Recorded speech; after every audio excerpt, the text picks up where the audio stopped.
pense qu'il faut y croire. Il faut y croire. Je ne veux pas aller dans mille chemins. Nous-mêmes, au Mali, après le coup d'État, on a été approché par un pays dont je vais taire le nom ici, mais si on insiste, je peux le dire aussi, je n'ai pas peur, pour nous dire, écoutez, de combien de mois de transition vous avez besoin pour qu'on dise à la CEDEAO de vous foutre la paix? Contre une orientation qu'on nous voulait, qu'on n'a pas voulu prise, qu'on n'a pas voulu prendre. Jusqu'à présent, on est en train de payer le prix. Ça, c'est juste pour vous donner juste un élément pour réfléchir. Deux, moi, je pense que si on parle aussi d'intégration, je crois qu'Aurélien Agbenossi en a parlé tout à l'heure, nos pays ont fait près de 10 ans en train de lutter contre l'insécurité, ont tué nos gens par centaines, par milliers. On n'a pas senti la région. C'est vrai qu'il y avait les Nations Unies, mais l'Afrique a délégué. Ça, c'est notre responsabilité. Je ne blâme pas les Nations Unies qui sont venues, où il y avait beaucoup de nos frères, mais l'Afrique a délégué sa responsabilité aux Nations Unies, qui a des limites institutionnelles pour nous aider. Et on n'est pas venu. Comment vous pensez que les populations maliennes, 10 ans, ont été tuées, massacrées par dizaines, par centaines, par milliers? On ne voit personne. Et subitement, il y a un chef d'État qui est entre les mains des gens, on trouve les moyens. La vie humaine, c'est quoi?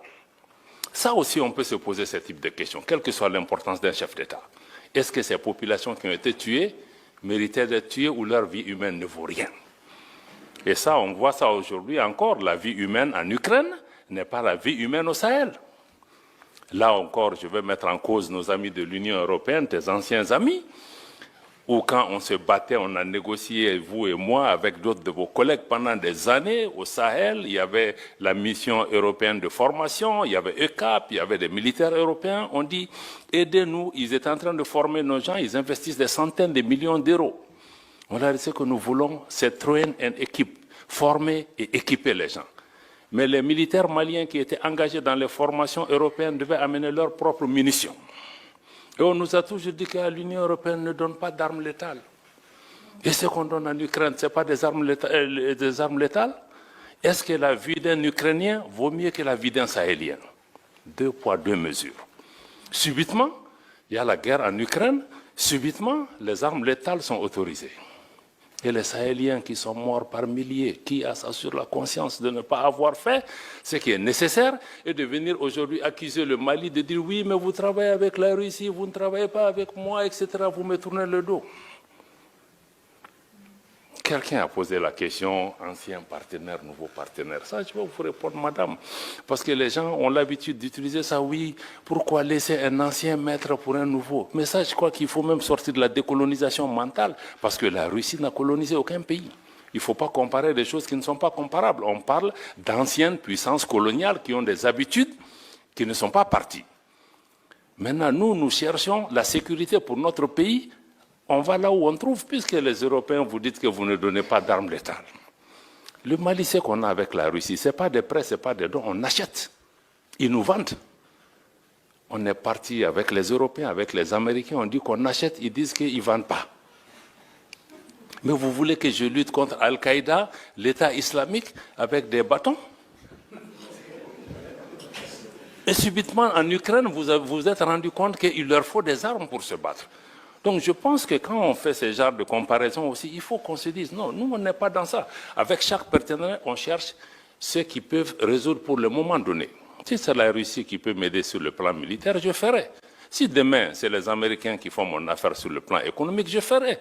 Si c'est demain les Turcs qui peuvent... Donc moi je pense qu'il faut que les gens comprennent que nous sommes dans ce schéma. Parce que quand le Mali a voulu choisir, on nous a dit que non, vous ne pouvez pas choisir. On dit aux gens, non, tu viens dans ma maison, mais tu me dis que moi, je vais dormir dans telle chambre, tu chasses ta femme et ton voisin ne viendra pas chez toi.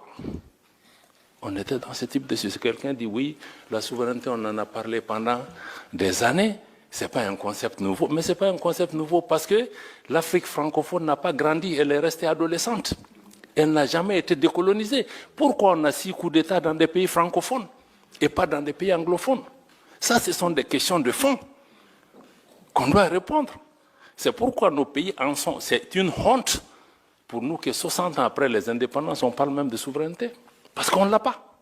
Ni monétaire, ni économique, ni politique. Donc je crois que ça, il faut vraiment intégrer ces éléments dans l'élément. Je crois que tu as parlé aussi de crédibilité, c'est ça. Quand on dit au pays démocratie, ceci, mais nous voulons tous la démocratie. Le Mali a été un modèle de démocratie avant de tomber là où nous sommes tombés. Mais il faut aussi regarder les choses dans l'ordre. Mais vous disiez, bon, les pays où il y a eu le coup d'État, on parle de qui? On parle du Niger, du Mali et du Burkina comme s'il y a eu des coups d'État que chez nous. Mais les autres là, il s'est passé quoi? Pourquoi personne ne s'interroge? Pourquoi personne n'interroge l'absence d'élections en Ukraine? Pourquoi? Grande question encore. 2 poids, 2 mesures. Donc je vais revenir un peu, tu as raison, l'industrialisation, la transformation, c'est la clé. Même nous, tout ce qu'on est en train de faire sur la sécurité, ça sera nul si on ne répond pas aux attentes de cette jeunesse, les emplois, les transformations qu'il faut. Je n'ai pas le temps de développer par rapport à ça. Aurélien l'a dit, si on veut parler encore de double standard, je l'ai dit encore au déjeuner avec les gens, je dis, mais on a des organisations où, quand les chefs d'État sont assis, on ne leur dit rien. Ils font tout ce qu'ils veulent. Mais quand il y a un nouveau qui a fait un coup d'État, on s'abat sur lui avec toutes les armes. Mais ceux qui sont là souvent aussi, qui créent des conditions pour qu'il y ait même des coups d'État et des troubles chez eux. Mais il faut que les chefs d'État qui sont en face de leur père aient le courage, souvent, de leur parler. Parce qu'on ferme les yeux jusqu'à ce qu'un militaire vienne tomber dans la sauce, et puis on se réveille subitement. Donc c'est ça le problème. Donc il y a des coups d'État aussi institutionnels. Il l'a dit, il ne faut pas avoir peur du mot. Donc d'autres font avec les armes, mais d'autres sont très rodés dans d'autres types de façons de faire. Les deux conduisent souvent au même type de problème. Donc il faut qu'on ait le courage de regarder ces questions. Et je pense qu'il faut aussi écouter la jeunesse, il l'a dit. L'Afrique est en train de changer, même pour nous dirigeants, je crois que la vitesse de transformation de notre jeunesse, nous n'en mesurons pas les conséquences. Et la jeunesse, certains disent que c'est une bombe à retardement. Non, non, non, la bombe est déjà partie il y a longtemps. La preuve, si vous voyez si on ne s'occupe pas de notre jeunesse, elle va s'occuper de nous. Elle est en train de le faire. Dans les groupes terroristes, c'est qui? Ce sont les jeunes. Les présidents qui sont renversés, qui sont devant, ce sont les jeunes. Les routes de la migration, ce sont les jeunes. Donc ne considérons pas que les jeunes, c'est un problème de demain.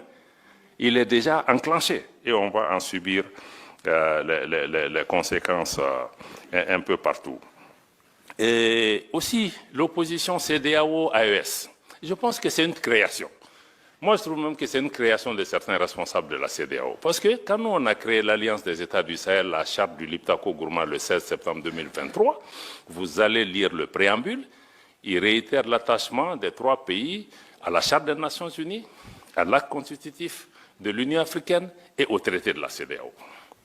Pourtant, les 2 sommets de la CEDEAO qui ont suivi, ils ont dit non, non, non, ces gens, ils veulent casser l'intégration, ils ne veulent pas de ceci, ils ne veulent pas de cela, c'est une organisation fantôme. Donc, on a créé un antagonisme qui n'avait pas lieu d'être. Parce que pour des pays qui veulent casser l'intégration, on n'avait pas besoin de citer la CEDEAO, on allait juste prendre notre chemin. Donc, moi, je pense que c'est quelque chose qui a été fait et qui nous a amené un peu dans des erreurs jusque là où nous en sommes aujourd'hui. Les sanctions aussi, il faut revenir à ça. Je crois que quelqu'un en a parlé ici. Pourquoi les sanctions n'ont pas marché? Ça n'a pas marché parce que l'objectif des sanctions dures qu'on a vues, fermeture des frontières, des banques, etc., et privation des denrées de première, l'objectif c'était de faire tomber les nouveaux régimes en faisant de la population des boucliers humains, que la population va descendre dans les rues. Je connais des chefs d'État qui ont dit dans les sommets que vous mettez une sanction comme on a fait au Niger, je vous donne ces 2 semaines maximum, ça va s'écrouler. Ça ne s'est pas produit. Donc moi je pense qu'il faut, quelqu'un l'a dit, sanction aussi ne veut pas dire ostracisme. Quand on sanctionne, il faut un engagement. On peut être exclu d'une organisation, mais ça ne veut pas dire qu'on ne doit pas parler à ceci. Notamment les secrétariats de nos organisations, le secrétariat de la Commission de l'Union africaine, le secrétariat de la Commission de la CEDEAO, même l'UEMOA. L'UEMOA, ce n'est pas un secret, moi j'ai vu, le président de la Commission de l'UEMOA n'a jamais voulu rendre visite au Mali en disant que nous, il n'a pas reçu d'autorisation pour le faire. Mais quand on est même suspendu, toi tu es secrétaire, parce que quand on est suspendu, je vous dis, on est obligé de payer nos cotisations. Donc ça veut dire que le président de la commission, je le paye. Donc je pense que toutes ces séries d'erreurs doivent pouvoir être évitées de mon point de vue. Notre sœur journaliste de Africa, il a dit l'accès à la mer. Vous savez, l'accès à la mer n'est pas une condamnation à mort. L'enclavement. La Suisse est un pays enclavé. Deuxièmement, nos pays ont vécu des années après les indépendances, avant la création de ces organisations. Nous avons des modalités. Nous avons même des modalités bien avant ça. Donc, quels que soient les cas de figure, je crois que ce soit sur le plan bilatéral, que ce soit entre l'AES et la CEDEAO, on va devoir trouver des modalités, c'est ce que j'appelle des modalités de vivre en commun. Comment les gens vont aller et venir, comment on va sécuriser, comment on va se marier, comment on va faire ceci, ça. Donc je pense que ça, on ne peut pas nous faire peur avec ça. Deuxième élément, si un pays côtier peut te taper la poitrine, c'est parce que tu as des pays enclavés en face, qui sont tes clients. Parce qu'autrefois, nous, on pensait que c'est le Mali qui dépendait des pays côtiers, mais aujourd'hui, tous les pays où il y a des ports, ils sont tous à Bamako représentés en compétition. Parce que je peux décider d'utiliser Cotonou. Si Cotonou me fatigue, je vais aller à Dakar. Et il me faut. Donc, moi, je pense qu'être enclavé aussi, bon, c'est une contrainte physique, mais ce n'est pas une condamnation à mort. Les pays qui ont investi des milliards de dollars, qui se sont endettés pour renforcer les capacités de leurs ports, mais si nous, on n'utilise pas leurs ports, ils vont aller où? Donc, quelque part, on va devoir s'asseoir avec lucidité, pragmatisme et trouver des solutions.